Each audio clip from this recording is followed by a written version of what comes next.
মানুষের কোন বিষয়ে অহংকার থাকে? সময়, ক্ষমতা, শরীর আর সম্পত্তি। আর এই চারটেই সর্বদা সঙ্গে থাকে না।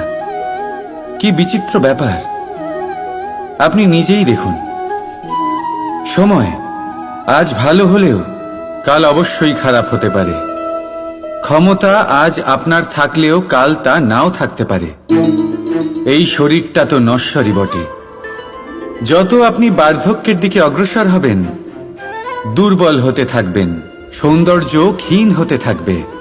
আর সম্পত্তি আজ আপনার, কাল অন্য কারোর হয়ে যাবে। আর এই সমস্ত নশ্বর জিনিসে মন কেন্দ্রীভূত করতে করতে ব্যক্তি ভুলে যান সেই বিষয়গুলি যা সর্বদা আপনার সাথে থাকবে, আপনার ঢাল হবে, আপনার সম্বল হয়ে থাকবে।